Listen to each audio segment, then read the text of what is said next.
राजस्थान विधानसभा में बीजेपी विधायक सदन की कार्यवाही शुरू होने से पहले ही बिना सत्रावसान के सदन की बैठक बुलाए जाने के विरोध में विधानसभा अध्यक्ष के चेंबर में पहुंच गए। यहां नेता प्रतिपक्ष गुलाबचंद कटारिया और पूर्व मुख्यमंत्री वसुंधरा राजे की अगुवाई में धरना शुरू किया गया। इस पर विधानसभा अध्यक्ष डॉक्टर सीपी जोशी ने परंपराओं का हवाला देते हुए कहा कि आप सदन के बाहर या सदन में अपना विरोध प्रकट कर सकते हैं, यहाँ नहीं। इसके बाद बीजेपी विधायक वहां से सदन में पहुंचे, जहां सदन की कार्यवाही शुरू होते ही उन्होंने बिना सत्रावसान के सदन की बैठक बुलाने और लंपी स्किन डिजीज को लेकर सरकार की कार्यप्रणाली के विरोध में हंगामा खड़ा कर दिया। कई विधायक इस दौरान वेल में जाकर तख्तियां लहराते हुए धरने पर बैठ गए। हंगामे के चलते सदन की कार्यवाही स्थगित करनी पड़ी। कुछ देर बाद फिर शुरू हुई कार्यवाही में हंगामे के बीच विधानसभा अध्यक्ष ने नियमों और परंपराओं का हवाला दिया, लेकिन हंगामा जारी रहा। लगातार हंगामे के बीच 2 बार सदन की कार्यवाही स्थगित करनी पड़ी। पहले दिन हमने विधानसभा के अध्यक्ष के वेश में धरना दिया, विरोध प्रकट किया और सदन के अंदर भी विरोध प्रकट किया है। अध्यक्ष जी की मजबूरी है कि जो पत्रावली पीएडी डिपार्टमेंट को महामहिम राज्यपाल को भेजनी चाहिए थी, वो भेजी नहीं। भाजपा के हंगामे पर मुख्यमंत्री गहलोत ने पलटवार करते हुए कहा कि लगातार विधानसभा स्थगित करने की नौबत क्यों आई। मुख्यमंत्री गहलोत ने कहा कि भाजपा ने सरकारों को गिराने का नया मॉडल बनाया है। कई राज्यों में सरकारें गिराई गई, अरुणाचल, मध्य प्रदेश और कर्नाटक में सरकारें गिराई गईं। अब झारखंड में कोशिश की जा रही है। गहलोत ने कहा कि पिछली बार राज्यपाल को बीजेपी के लोगों ने विधानसभा का सत्र नहीं बुलाने के लिए मजबूर किया। कैबिनेट प्रस्ताव के बाद सदन नहीं बुलाया गया, तब कई एडिटोरियल तक लिखे गए। सीएम गहलोत ने कहा कि बीजेपी वालों को दिल्ली में धरना देना चाहिए। बार बार कह रहा हूँ कि जो बीजेपी ने नया मॉडल बना दिया देश के अंदर हॉर्स ट्रेडिंग का, सरकारें गिरा रहे हैं। पहले अरुणाचल प्रदेश, कर्नाटका, फिर मध्य प्रदेश, महाराष्ट्र, अब और इसकी दृष्टि कई जगह पर है। झारखंड में भी प्रयास कर रहे हैं। तो पिछली चलने नहीं थी, वरना इनके पास चले तो कभी सरकार गिरा दे। इसलिए जानबूझ के हमने किया। नुकसान हमें हुआ, हम कई अध्यादेश लाते, मान लो ला नहीं पाए वो। आज धरना दे नाटक कर रहे। मैं इनको कहना चाहूँगा, नाटक करना है, धरना देना तो दिल्ली में जाके दो, दिल्ली में। बहरहाल सूत्रों से मिली जानकारी के मुताबिक मंगलवार को ही सदन में लंपी स्किन डिजीज पर चर्चा होगी। इसके बाद सरकार की तरफ से पशुपालन मंत्री जवाब पेश करेंगे। हालांकि इस बीच बीजेपी सदन के अंदर और बाहर एक बार फिर सरकार को घेरने की कोशिश करेगी। ब्यूरो रिपोर्ट, जन टीवी।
नमस्कार, जन टीवी में स्वागत है आपका। मैं हूं योगेंद्र। आप देख रहे हैं खास खबर। खास खबर में हम बात करेंगे राजस्थान विधानसभा के 7वें सत्र की। पहले दिन ही हंगामा, क्योंकि अनिश्चित काल के लिए स्थगित करने के बाद में ये वापस शुरू हुआ है और भाजपा, आरएलपी और दूसरी पार्टियां लंपी बीमारी को लेकर के चाहते थे कि चर्चा हो, सरकार जवाब दे। और बीच में जो गैप रहा, उस दरमियान जो 100 क्वेश्चन का एक राइडर विधानसभा की व्यवस्था के तहत लगाया गया, उस पर भी चर्चा हुई।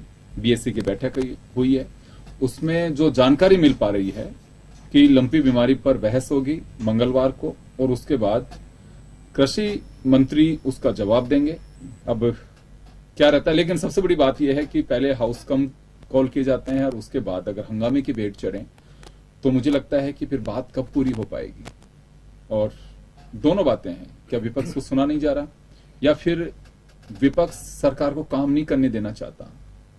दोनों के आरोप जिस तरह से हैं, मैं वही बात आपके सामने रख रहा हूं। हमारे साथ इस मुद्दे पर चर्चा करने के लिए रामनारायण मीणा साहब हैं, कांग्रेस से, भाजपा से अनिता बघेल जी हैं, हमारे सहयोगी दशरथ सिंह हमारे साथ जुड़े हुए हैं। मनीता जी, आपके पास आना चाहूंगा। आप लोगों का दो बातें थी, एक तो ये रहा कि 100 क्वेश्चन का जो राइडर है उसको खत्म किया जाए, कि 6 महीने का जो टाइम रहा इसमें बहुत सारी परिस्थितियां बदल गई, लिहाजा कोई इंपॉर्टेंट इश्यूज आ सकते हैं, उन्हें लिया जाना चाहिए। और दूसरा रहा कि लंपी को लेकर के चर्चा होनी चाहिए, तो उस पर सरकार ने सहमति जता दी है। और स्पीकर का साफ कहना है कि कोई भी गैर लोकतांत्रिक काम नहीं हो रहा, संसदीय वर्क नहीं किया जा रहा, तो विपक्ष को धैर्य रखना चाहिए। अनिता जी। योगेंद्र जी, हम सब जानते हैं रामनारायण जी मीणा तो बहुत मुझसे भी सीनियर विधायक रहे हैं, और 1952 से जब से ये विधानसभा गठन हुआ है तब से लेकर के इन अध्यक्ष जी के कार्यकाल से पूर्व तक, या ये कहें कि 2018 के बाद में जो सरकार आई है उसके बाद में ये मैंडेटरी है कि आपको 6 मंथ के अंदर अंदर विधानसभा को बुलाना होता है। 6 मंथ से अधिक आप अंतर नहीं हो सकता एक विधानसभा से दूसरी विधानसभा में। जब भी विधानसभा में सत्र का आहूत किया जाता है तो एक विधायक को 100 प्रश्न लगाने का राइट होता है, उसमें से 40 प्रश्न तारांकित और 60 प्रश्न अतारांकित। 6 मंथ के अंदर अंदर जो भी घटनाक्रम होता है, जो भी इश्यूज होते हैं, लॉ एंड ऑर्डर का स्थिति है, अभी जैसे लंपी वायरस का इतना बड़ा महामारी है, कोविड की महामारी आई, तो एक सर्टेन पीरियड के लिए होता है, उसके बाद में उसकी सेंसिटिविटी थोड़ी खत्म हो जाती है। 6 मंथ के अंदर जो कुछ भी घटनाक्रम होता है उसके सवाल विधायक लगाते हैं और उसका जवाब सरकार देती है। इस सरकार ने क्या किया है, पिछले 2 कार्यकालों से 2 सत्र के बीच में एक सत्र माननीय राज्यपाल महोदय ने आउट किया, राज्यपाल जी की घोषणा से, अधिसूचना से जारी हुआ, और उस सत्र का अंत राज्यपाल महोदय की घोषणा से सरकार गजट नोटिफाई करती है कि ये सत्र खत्म होता है। और खत्म होने के बाद में फिर जो 6 महीने के बाद में जो दूसरा सत्र होता है, उस समयावधि में यदि कोई विशेष प्रकार की घटना होती है तो विधायक को ये राइट होता है कि वो 1 सप्ताह के अंदर एक सवाल सदन में लगा सकता है। इस सरकार ने बहुत चालाकी से, चतुराई के साथ में क्या किया है कि सत्र को खत्म ही नहीं किया, सत्रावसान ही नहीं हुआ। जब तक सत्रावसान नहीं होगा तब तक आप नए सवाल नहीं लगा सकते। तो 6 महीने में किसी विधायक को कोई अधिकार नहीं मिला, चाहे वो सत्ता पक्ष का हो चाहे विपक्ष का हो। फिर सत्रावसान किए बगैर आपने नया सत्र आहूत कर दिया, और नया सत्र आहूत करने के कारण से जो पिछले सत्र थे उसी कंटिन्यूटी में, मतलब सत्रावसान हुआ नहीं है, सत्रावसान हुए बगैर ही आपने दूसरा सत्र आहूत कर लिया, तो आपके जो पुराने क्वेश्चन हैं, जो 100 क्वेश्चन है, वही आपके स्टैंड कर रहे हैं। तो बहुत सारे विधायक जो सीनियर विधायक हैं, जो पुराने विधायक हैं, उन्होंने अपने 100 क्वेश्चन तो पिछले सत्र में लगा दिए थे। अब उनको इस सत्र में नए क्वेश्चंस लगाने का जो अधिकार था, एक तो वो खत्म हो गया, वो उनको मिला नहीं। इसके बीच में 2 सत्रों के बीच में जो अंतर सत्र होता है, जो अवधि होती है, उस अवधि में प्रत्येक सप्ताह में जो एक क्वेश्चन लगाने का अधिकार होता है, वो अधिकार इससे मारा गया क्योंकि सरकार ने गजट नोटिफिकेशन जारी नहीं किया। तो इस तरह से सरकार ने बहुत चालाकी से जनता के सवाल जो जनप्रतिनिधि विधानसभा में सरकार के समक्ष उठाते हैं, वो जनता के सवालों का सामना नहीं करना पड़े, और उस वजह से उन्होंने ये चालाकी से सत्रावसान नहीं किया, सत्रावसान के गजट नोटिफिकेशन जारी नहीं किया, और उस कारण से जनता के सवाल सरकार के सामने नहीं आए। जवाब दिलवाता हूँ। रामनारायण जी, क्या लगता है आपको कि ये जो गैप रहा, इससे अलोकतांत्रिक बता रहा है विपक्ष, कैसा नहीं हो सकता? विपक्ष और सत्ता पक्ष दोनों को अपनी जिम्मेदारी निभाना चाहिए। बिल्कुल सही कर रही है अनिता जी, कि वो तो हमारी सीनियर विधायक हो चुकी हैं, मिनिस्टर भी रह चुकी हैं, और सभी आपका सम्मान करते हैं, इसलिए कि इसमें अमेंड करना पड़ेगा। ये सही है, विधायकों का अधिकार का हनन नहीं होना चाहिए। यदि हनन होता दिखता है तो स्पीकर की भी जिम्मेदारी, और विधायकों का हनन होता दिखता है तो जितनी सत्ता पक्ष की है उससे ज्यादा विपक्ष की है। ये चीज मेरे दिमाग में आए थे, बिल्कुल सही कर रही है। लेकिन मैंने बात करी असेंबली में टेलीफोन से किसी से, उन्होंने कहा साहब ये विपक्ष वाले भी कुछ बोल नहीं रहे, इसलिए हम इस बारे में कुछ नहीं कहेंगे स्पीकर से। ये जिम्मेदारी विपक्षी लीडर्स की थी। आज जैसे लंपी वायरस से मैं नहीं कहता, कोई भी सब्जेक्ट है, विपक्ष के लीडर और डिप्टी लीडर यदि किसी को बोलने का मौका नहीं दिया, जिस तरह से माहौल होता है वहां अपना पढ़ाई का, तो ये हर सदस्य की पीड़ा होती है। सत्ता पक्ष वाले भी चाहते हैं, विपक्ष वाले भी चाहते हैं। हम केवल सरकार को दोष दें, ऐसा नहीं होना चाहिए। हम मानते हैं सत्ता में जो है उसको दोष दिया जाना चाहिए। ये चीज गवर्नर से मिलकर के भी सत्ता अवसान करवाया जा सकता था, क्योंकि हमारा अधिकार का आना है। मुझे तो ताजुब में बार बार पूछता था, बिल्कुल आप भी एक्टिव है, तो जो एक्टिव एमएलए है, जो जनता में रहना चाहता है, जो टेम्परेरी आ जाए मस्ती से ले ले, वो ऐसी बात नहीं है। तो अधिकतर विधायक, बहुत सौभाग्य की बात है कि हमारे एक्टिव है, वो सत्ता पक्ष का हो विपक्ष का हो, लेकिन ये त्रुटियां हम सबसे हुई है। हमें हमारे अधिकार के लिए करना चाहिए। यहां तक कि हमारा तो अधिकार भी है कि संख्या में यदि विधायक लिखेंगे तो सत्ता को बुलाना पड़ेगा, विधानसभा को बुलाना पड़ेगा। तो ये कानूनी प्रतिबंध है, ये सही है आपका कहना, इसमें कोई दो राय नहीं है कि 6 महीने का एक कॉन्स्टिट्यूशनल राइडर जो है उसकी पूर्ति हो जाएगी, लेकिन अधिकारों का आनंद हुआ। तो आज हम कह रहे हैं विधानसभा में ये चीज हमें पहले कहना चाहिए था, और वो जिम्मेदारी माननीय विधायकों से ज्यादा लीडर ऑपोजिशन की, डिप्टी लीडर ऑपोजिशन की, जो ऑपोजिशन में काम करे उनकी भी थी। मैं राणा जी एक बात जानना चाहूंगा, गवर्नर साहब अभी बीच में जब 3 साल कंप्लीट करने के बाद में प्रेस ब्रीफिंग थी, तो मैंने भी पूछा था उनसे कि इस तरह से सत्र बुलाया जा रहा है तो आपकी परमिशन नहीं, तो उनका साफ कहना था कि सत्र स्थगित हुआ था अनिश्चित काल के लिए, तो उसके बाद में बुला सकते हैं। जी ये सही है, गवर्नर साहब ने सही कहा।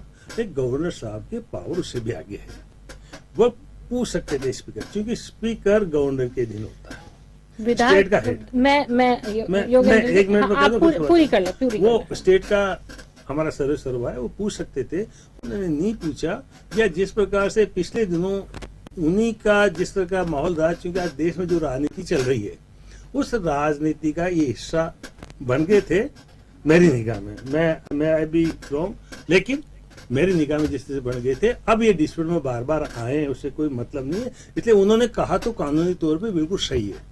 मैं जब सत्ता अवसान नहीं होगा, बात पूरी हो गई हो तो मैं पूरी नहीं, आप बोलिए, वो तो कोई दिक्कत नहीं, आपकी बात पूरी कर लें। बिल्कुल। मेरा ये कहना है कि हम किसी शब्द को घुमा घुमा करके वही शब्द कहें तो उससे कोई फायदा नहीं होने वाला है। स्पष्ट तौर पर सत्र आहूत किया राज्यपाल महोदय ने, सत्रावसान हुआ, सत्र स्थगित किया, सत्रावसान नहीं हुआ। सत्रावसान होने और स्थगित होने में बहुत अंतर है।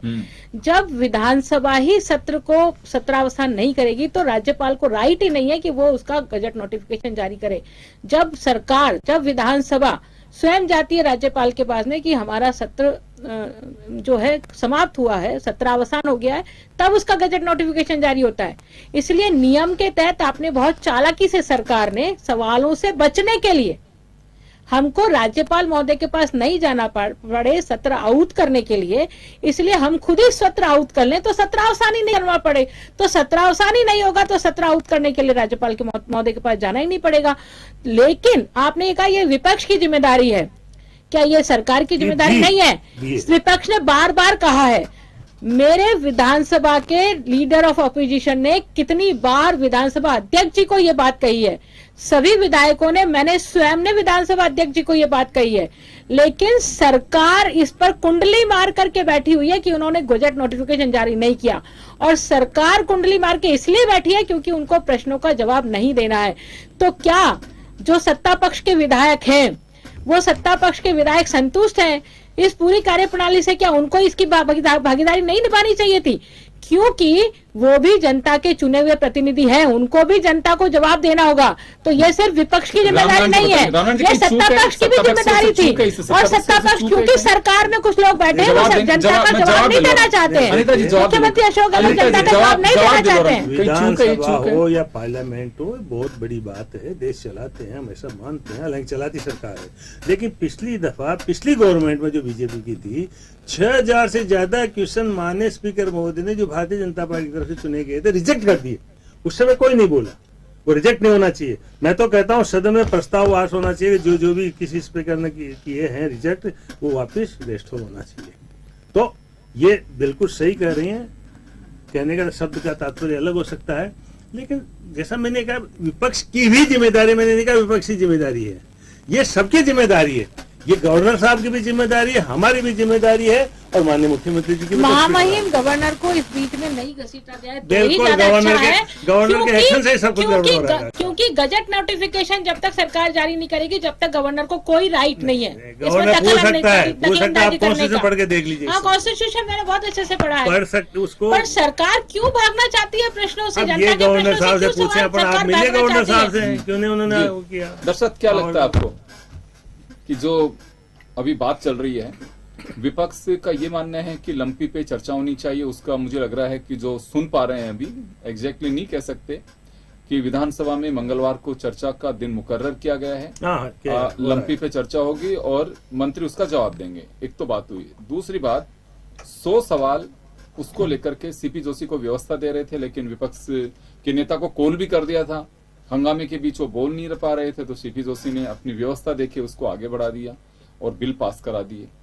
बीएससी की बैठक उसके बाद, तो क्या लगता है आपको कि 100 क्वेश्चन वाले राइडर पे कोई चर्चा हो पाएगी या फिर ये व्यवस्था के तहत है, अब इसमें कुछ नहीं हो सकता? देखिए, मुझे लगता है चर्चा होगी नहीं होगी एक अलग विषय, लेकिन एक बड़ा विषय जो 17 स्थान को लेकर बीजेपी ने जो धरना दिया, उसको लेकर मुख्यमंत्री ने एक बड़ी बात कही। मुख्यमंत्री अशोक गहलोत ने ये कहा कि पिछली बार जब हमने कैबिनेट में प्रस्ताव पास करके राज्यपाल तक भिजवाया कि 17 आहूत करना चाहिए या किया जाना चाहिए, आप अनुमति दीजिए, लेकिन बीजेपी ने उन पर प्रेशर बनाया और कई दिनों तक उसको लटकाए रखा। मुख्यमंत्री ने सीधे आरोप जड़े बीजेपी पर कि बीजेपी ने इस तरीके से कई स्टेट की सरकारें गिराई, कर्नाटका हो, मध्य प्रदेश हो, महाराष्ट्र हो, इस तरह के आरोप जड़े।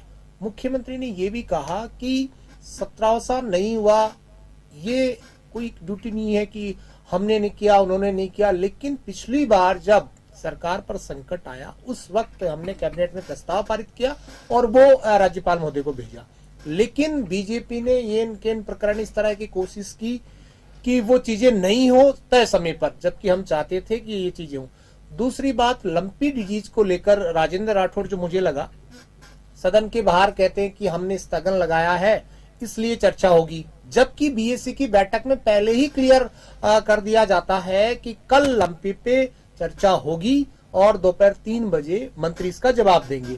तो सदन के अंदर कुछ चीजें बोली जाती है, जबकि बाहर आके कहा जाता है कि हमने सदन के अंदर हम स्थगन लगाएंगे तब सरकार बैकफुट पे आएगी और फिर लंपी पे राजी होगी। जबकि बीएससी की बैठक जो आज हुई थी उसमें यह तय हो चुका था कि सरकार जवाब देने के लिए तैयार है। मंत्री और सीपी जोशी ने भी उस वक्त कहा था कि सरकार इस पर जवाब दे, जिस पर सरकार की तरफ से मुख्य सचेतक एग्री हुए कि सरकार ने इस पर काम किया है लंपी को लेकर।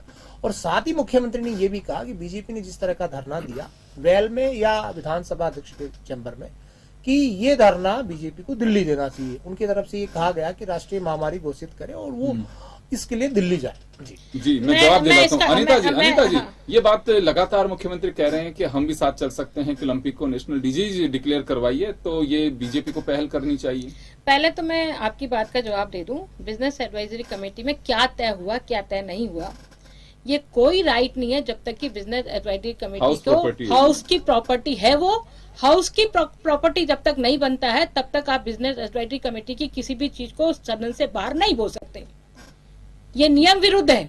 यदि कोई ये कहता है कि हमने बिजनेस एडवाइजरी कमेटी में तय कर दिया है तो ये बिल्कुल सरासर ये संवैधानिक मान्यताओं को तोड़ने का बहुत बड़ा गंभीर आरोप है।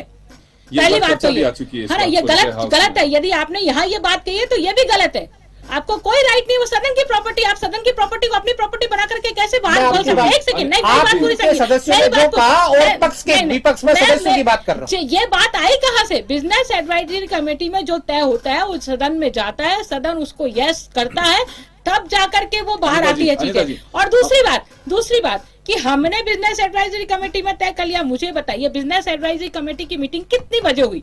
सदन के खत्म होने के बाद, आज का सत्र स्थगित होने के बाद बिजनेस एडवाइजरी कमेटी की मीटिंग हुई है, जबकि स्थगन उसके पहले ही कई माननीय सदस्यों द्वारा लगाए जा चुके थे। कम से कम 50% विपक्ष के 50% माननीय सदस्यों ने, टाइमिंग आप देख लीजिए, जस्ट जैसे ही सदन स्थगित हुआ वैसे ही सभी माननीय सदस्यों ने अपने स्थगन प्रस्ताव दे दिए थे। और उसके बाद में बिजनेस एडवाइजरी कमेटी की जो भी मीटिंग हुई है, मैं उनका जिक्र नहीं करना चाहती हूँ क्योंकि ये असंवैधानिक है, इसलिए। और दूसरी बात, अनिता जी, जो महामारी की बात कही है, अनिता जी, देखिए, हम ये नहीं कह रहे कि रखा गया, हम सिर्फ ये बता रहे हैं कि उस पर चर्चा हो सकती है। मैंने क्या कहा कि चर्चा हो सकती मैं है, ऐसी आपकी बात को जानकारी नहीं मिल कर रही रही हूँ, है। मैं माननीय सदस्य की बात को कह रही हूँ कि ये बात वो क्यों कह रहे हैं, ये अधिकार नहीं है उनको ये बात कहने का, जब वो सदन की प्रॉपर्टी है, इसलिए उस पर कोई चर्चा नहीं हो सकती जब तक कि वो सदन पे ले डाउन नहीं हो जाए, माननीय सदस्यों के सम्मत में नहीं आ जाए, ध्यान में नहीं आ जाए। चलिए, मैं गहलोत और साहब की दूसरी इस बात का जवाब जानना चाहूंगा गहलोत कि साहब की इस केंद्र बात से हाँ, बिल्कुल। केंद्र प्रेशर बनाना चाहिए। मैं ये बताना चाहती हूँ, बहुत सारे स्टेट्स हैं,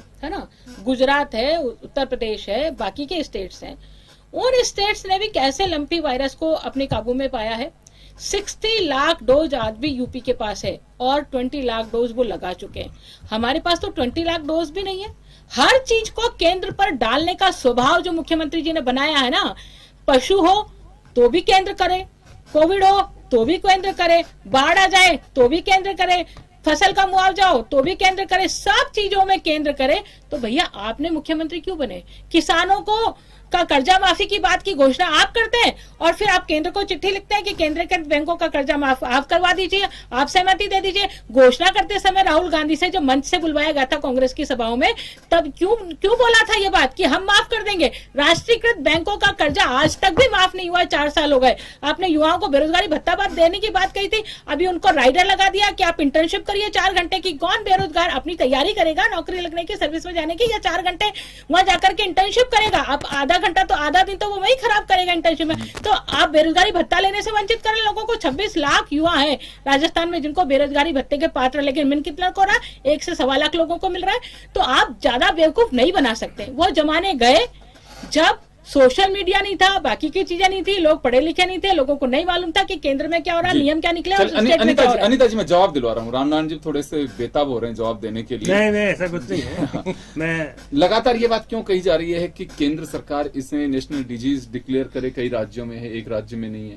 अशोक गहलोत हर चीज में केंद्र सरकार को डालना चाहते हैं। बात अलग बात कर ले ना। मेरा जब मेरे से पूछा तो मैं एक बात जानता हूँ, हमेशा से ऐसे मामलों में केंद्र सरकार इंटरवेन करती आई है, महामारी घोषित करती है, वो ट्यूबरक्लोसिस हो, दूसरा हो या पशुओं की बीमारी का हो। आज भी केंद्र सरकार सहयोग क्यों नहीं कर पा रही है? उसका ध्यान किस में, ये समझ में नहीं आ रहा। इसलिए अशोक जी कहते तो गलती नहीं करते। आज मध्य प्रदेश के वाले जाकर के देख लीजिए, अब किसी स्टेट को अपन गिनने थोड़ी जाएंगे वहाँ। ये है तो अब आप सुनिए ना, ऑनलाइन तो आप जानते हो, पढ़े लिखे हो, इसलिए आप मंत्री रहे हो। लेकिन मैं आपसे अर्ज करना चाहता हूँ कि केंद्र सरकार की क्या जिम्मेदारी, इसको देखिए। बहस का मुद्दा नहीं है। प्रश्न ये है कि देश में मैं कहता हूँ मैं गौ भक्त हूँ, गौ की रक्षा करूंगा, तो फिर मेरे मंत्रिमंडल में गौ मांस का भक्षण करने वाले मैंने क्यों नॉमिनेट कर रखे हैं? ये बहुत सी बातें, ये सारी बातें सामने आनी चाहिए। गाय हमारी सर्वोपरि है, संस्कृत हमारी सर्वोपरि है, दोनों के लिए हम कुछ करें नहीं और केवल भाषण दें, ये बड़ा अजीब है। इसलिए गाय की रक्षा, दूसरे मवेशी की रक्षा हमारे धर्म में नहीं, हमारे राष्ट्र के लिए आवश्यक है। और किसानों की क्या स्थिति है, वो अपने पशुओं को बचा नहीं पा रहे। आज लहसुन में 1 ग्राम लहसुन नहीं बिका और नाटक कर दिया कि साहब हम तो इसको 2,900 उसमें कर देंगे, जगह हमने 5,000 की मांग कर दी। ये केंद्र सरकार ऐसा काम क्यों कर रही है? अब आप सुनिए, FCI को केंद्र सरकार मेरी भी है, आप छोड़िए, राज्य सरकार मेरी भी है। आपने सेस के नाम से, सेस के नाम से 1,000 करोड़ रुपया वसूल किया है। राज्य सरकार ने वसूल किया, केंद्र सरकार ने वसूल नहीं किया। आपने आबकारी पर सेस लगा दिया, आपने सड़क पर सेस लगा दिया, आपने गौ पर सेस लगा दिया। 1,000 करोड़। अनिता जी जवाब दिलवाता, जवाब दिलवा रहा हूं। 1,000 करोड़ हमने देश को नहीं बेचा अनिता जी, देश को बेच दिया। इंदिरा जी का देश को बेच दिया। अब राहुल गांधी की आप पूजा करिए, अगरबत्ती लगाए, मुझे कोई मतलब नहीं। राहुल गांधी आपके आदर्श है तो आप आदर्श रखिए उनको, लेकिन देश को बेचने वाले लोग, आज देश को बेचने वाले लोग शासन में, देश को बेचने वाले लोगों को जनता चुनती बताओ नहीं मुझे, है। इसलिए कांग्रेस ने हमने बेचा क्या कर दिया पूरे हिंदुस्तान भर में से, और अब राजस्थान और छत्तीसगढ़ आप बताइए, जो चांदी पूरे हिंदुस्तान में कांग्रेस का सुपड़ा साथ क्यों है? हिंदुस्तान जीन किसने किया? देश को न केवल बेचा है बल्कि हिंदुस्तान जीन किसने बेचा? बाल को किसने बेचा? बोकारो किसने बेचा? FCI को कौन बेच रहा है? LIC को कौन बेच रहा है? जो संपत्ति थी, आप कृपा करके आप चलिए आप देश को बचाइए, देश को बचाइए और गौ माता का नाम लेने के बजाय गौ माता की रक्षा करिए। से 1000 करोड़ रुपए इकट्ठा करके राज्य सरकार उसमें कुंडली हम मार तो कर कहते चली हैं गई है। आप क्यों नहीं पैसे दे रही प्रधानमंत्री राज्य बन सरकार? जाइए, आप ठीक भी है, बोल क्यों नहीं के- दे रही राज्य सरकार? आप प्रधानमंत्री मुझे बनिए। बताइए, पशुपालन विभाग राज्य सरकार के आपका विधानसभा क्षेत्राधिकार में कहिए, हर यहाँ तो सही से क्षेत्राधिकार तथ्य में- बताइए हर आप। क्षेत्राधिकार में बात करते हैं आप। हर विपक्ष बात में एक्चुअली केंद्र की बात निकम्मा करते हैं। बनता जा रहा हर है। बात में केंद्र की विपक्ष बात इतना करते हैं। कमजोर है कि बोल नहीं सकता विधानसभा हम तो में। बोलते हैं, बहुत बोलते हैं। बहुत ही लेकिन आपको बोलने नहीं सरकार देते के आपके काम में लीडर। क्यों नहीं रंग रही? आपके और लीडर आपको 2023 बोलने नहीं के देते। चुनाव में सरकार को विपक्ष के बताया नहीं लीडर जाता कि कैसे ये और सरकार जहां ने तक काम किया सुनिए, है। बिजनेस एडवाइजरी कमेटी जब चर्चा आएगी तो आदमी बात करेंगे। हम ऑथेंटिक नहीं कह सकते, लेकिन चर्चा करेंगे। कौन से कॉन्स्टिट्यूशन में ये चीज है कैसे नहीं है? मैं कह रहा हूं, बिजनेस एडवाइजरी मैं कमेटी कह रहा हूं, में आप क्या तय हुआ? रखिए हमारे आप सामने कैसे प्रस्ताव। कह सकते हैं? वो आप नहीं कर सकते। कैसे नहीं कह सकते? लेकिन एक संभावना जो है, मैं कह रहा संभावना हूं, पे चर्चा बिल्कुल हो मैं सकती कह है। रहा हूं, संभावना ये पे कह रहे चर्चा हो सकती है, हैं लेकिन आम आप जनता कह रही है। कह रहे हैं कि हमने ये तय बिजनेस कर दिया। एडवाइजरी में डिस्कस हुआ है, माननीय राजेंद्र जी राठौड़ ने किसी से कहा होगा, वो चीज यहाँ तक पहुंची है। माननीय जिसके करीब राजेंद्र जी कहते हैं। राठौड़ ने नहीं कहा है। माननीय नहीं, तो मैंने राजेंद्र कहा है, राठौड़ मैं ने कह रहा हूं, कहा है कि मैंने हमने स्थगन लगाया है। मैं कह रहा हूं, एमपी पर स्थगन लगाया। उन्होंने ये ये कहा है। स्थगन का श्रेय ले लो। अरे बीमारी ठीक करने का श्रेय लो आप। और सही करें अशोक गहलोत, सरकार का अशोक गहलोत सही करें। भारत सरकार का निकम्मापन विपक्ष को ही ठीक और करना है तो विपक्ष का सरकार क्यों कर रही है? सरकार निकम्मापन इस्तीफा उजागर दे हो रहा है रही इससे। हमसे नहीं काम हो रहा तो सरकार इस्तीफा दे रही गाय है। का नाम लेकर अशोक गहलोत इस्तीफा दे देश रहे को हैं। चलाने वो- वाले लोग, वो देश को गंदी बेचने वाले गौशालाएं लोग। खोलेंगे, ये करेंगे, हमने बिल्कुल। गौपालन विभाग अलग बनाया है, इतने करोड़ रुपए धरना दे दिया, केवल क्या अखबार गंदी के लिए धरना गौशाला दे दिया। खोली है? आप गाय के करिए। नाम पर बेवकूफ बनाने वाले ये इंदिरा गांधी की सरकार, जिन्होंने हजारों संतों पर इंदिरा गोली गांधी मारी ने थी, तो अणुस्फोट गोली किया था। मारी थी, गौ को राष्ट्रपति अणुस्फोट घोषित किया था करने के लिए 1974 में। वहां गए थे, तो इंदिरा गांधी की सरकार ने गोली चलो, मारी थी, दस- लोगों को भूले नहीं है आज इंदिरा तक। गांधी दस का मिनट तो कुछ कह रहे आप चरण दो के पीएच देशवासी तो भी उड़े नहीं हो मैं सकते। एक गायों से जुड़ा मुद्दा है, इस पे कहना चाहूंगा। हो सकता है इसमें बीजेपी को बुरा लगे, कांग्रेस को बुरा लगे। बीजेपी ये कह रही कि साहब हम सही कर रहे हैं। पुरुषोत्तम रूपाला जो आपके केंद्रीय मंत्री हैं, वो कुछ दिनों पहले आए थे। हमने उनसे सवाल किया था कि राजस्थान में सबसे ज्यादा गोवंश शिकार हुआ, इसकी पीछे वजह क्या है? तो उन्होंने कहा इसके पीछे सबसे बड़ी वजह गोवंश, सबसे ज्यादा पशुओं की संख्या यहाँ पर है। गुजरात में सेम हालात है, राजस्थान में हालात ही है। दिक्कत यह है कि इसमें राजनीति नहीं होनी चाहिए, बल्कि गायों को कैसे बचाया जाए।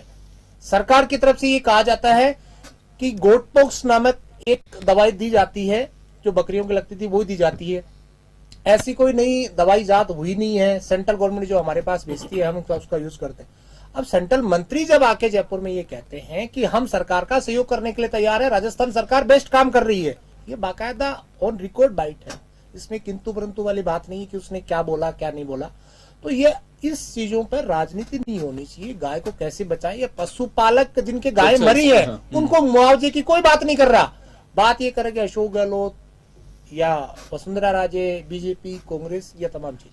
मैं अनिता जी एक बात जानना चाहूंगा। देखिए, हाउस में बात भी आ जाएगी, चलिए जवाब दे देंगे लालचंद कटारिया, जो सुनाई आ रही है, क्योंकि चर्चा है। अगर नहीं भी करेगी तो सरकार को आप लोग बात भी करेंगे कि जवाब दीजिए इस पे। होगा क्या? मैं तो ये जानना चाह रहा हूँ कि क्या वास्तव में पशुधन बच पाएगा, देखिए, या जिन सरकार लोगों की कुछ भी गायें जवाब मर दे गई दे, हाँ। उनको कुछ मिल सरकार पाएगा? कोई भी जवाब दे दे, उससे न तो वो गायों का भला होने वाला है, न उन किसानों का भला होने वाला है। सरकार को चाहिए कि सरकार ने सेस के नाम पे जितना पैसा इकट्ठा किया है, विधायकों ने भी अपने अपने कोष से पैसा दिया है टीकों के लिए, दवाइयों के लिए। सरकार में जितने पद हैं डॉक्टर्स के और इनके, ये पद काफी लंबे समय से खाली हैं। किसी ने भी नहीं सोचा था कि ये जो वायरस है, ये जो बीमारी है गायों की, वो आने वाली है। इसकी पूर्व तैयारी किसी को नहीं थी। सारा सिस्टम अस्त व्यस्त था। सारा सिस्टम यदि हमारा चुस्त दुरुस्त होता, हर जगह पर टीकाकरण के लिए या हमारे संसाधन होते, हमारे डॉक्टर्स होते, चिकित्सा कर्मी होते, तो शायद तत्काल इलाज मिल सकता था। लेकिन वायरस जून में आ गया।